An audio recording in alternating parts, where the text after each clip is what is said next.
So I think it's fair to say that Kevin Costner's career has been a bit of a roller coaster ride over the years. After a string of early successes in the 80s like Bill Durham and Field of Dreams, he reached the pinnacle of success with epics like Dances with Wolves and Wyatt Earp, only to fall victim to hubris and overambition by releasing bloated, high-profile misfires like Waterworld and The Postman, movies which basically torpedoed his career in the 90s. But lately, he seems to have been going through a late career resurgence by playing gruff, no-nonsense patriarchs in shows like Yellowstone, only to part ways with the showrunner for unspecified reasons, so that he could concentrate on directing and starring in the kind of western epics that first made his career. And the western epic du jour in this case happens to be Horizon, part one of a scheduled quadrilogy of movies set in a frontier town before, during and after the American Civil War. Apparently Costner's been trying to get this project going for more than 30 years now.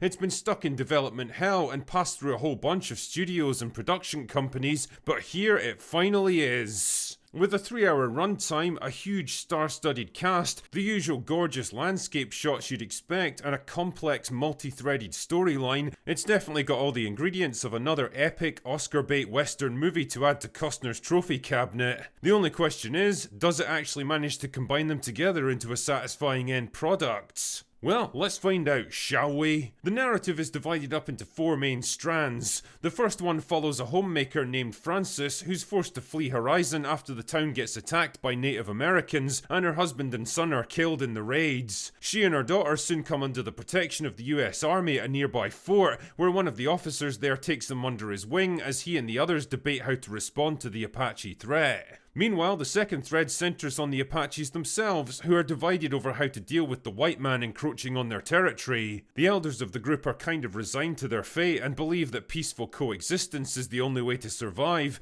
while many of the younger warriors are spoiling for a good fight and want to drive the settlers away by any means necessary. The third strand follows a young woman on the run from a vengeful family after she shot one of their sons, only for her past to eventually catch up to her. The confrontation soon draws in horse trader and gunslinger Hayes Ellison, who reluctantly decides to intervene, only to stir up a whole world of trouble for himself. The fourth and final story thread centers around a wagon train making its way towards Horizon, with a pair of snooty, upper-class Brits on boards. Because of course they have to be snooty and upper-class. But as the wagon grinds its way across the untamed wilderness, does the true danger lie in the hostile natives stalking them, or the unsavoury members of their own party? So as you've probably guessed here, there's rather a lot going on in Horizon, and I definitely can't fault the movie in terms of its ambitious scope and narrative complexity. The problem lies in the fact that none of these different plot threads really join together to produce a compelling central narrative. It's more like a bunch of disjointed people and events at the moment, as far removed from each other as if they were in completely different movies. Now don't get me wrong, I understand this is only part 1 of a planned 4-part series, so I didn't expect any particularly big resolutions here, but I did expect some kind of narrative arc that I could follow through to the ends. The point of films like this is that they're supposed to work on 2 different levels, moving forward the big overarching storyline that drives everything else, while also telling a more self-contained story of their own with a beginning, middle, and dramatically satisfying ends. As it stands, it's more like the first act of a film stretched out into 3 hours, which doesn't so much end as it just kind of stops. And yeah, this is probably as good a time as any to address the runtime here. Horizon is clearly a film that's had a lot of love and time put into it, possibly a little bit too much if I'm being honest. The story moves forward at a glacially slow pace, the narrative is fragmented and convoluted, and all the star power and beautiful cinematography in the world can't hide the fact that this just isn't a particularly compelling film. And I want to be clear here, I've got nothing against longer movies because I don't belong to the TikTok generation with the attention span of a brain-damaged goldfish. But the length of the film should always be equal to the story that it's trying to tell, and that's the problem with Horizon. It's not. There's an annoying amount of filler, a lot of time wasting, and a lot of exchanges that drag on way longer than they need to because Costner just doesn't seem to know when to quit. The terms bloated and self-indulgent inevitably come to mind when I think of this film,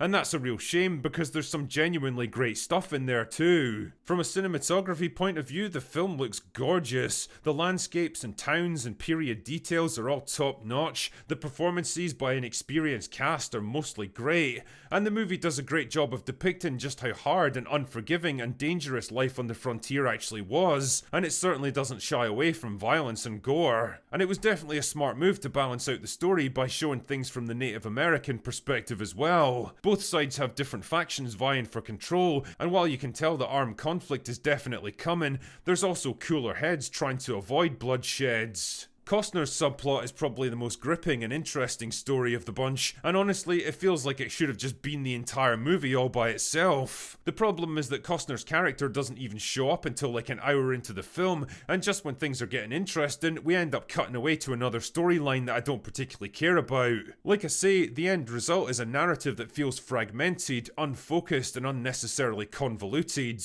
A film that becomes hard to get into because it just won't let me settle on any particular character. By all accounts, Horizon isn't exactly crushing it at the box office, and it's not difficult to see why. It's hardly a summer popcorn movie, the bloated runtime and R rating will probably scare away audiences looking for a less demanding experience, and the overall impression I get is of an aging filmmaker trying to recapture the magic of his earlier work, and sadly coming up short. Apparently, there's going to be 3 more of these films, so I'll reserve judgment on the overall story until I've seen it through to the end, but honestly, given the low turnout and muted reception, I don't know if this particular American saga will ever be completed. Anyway, that's all I've got for today. Go away now.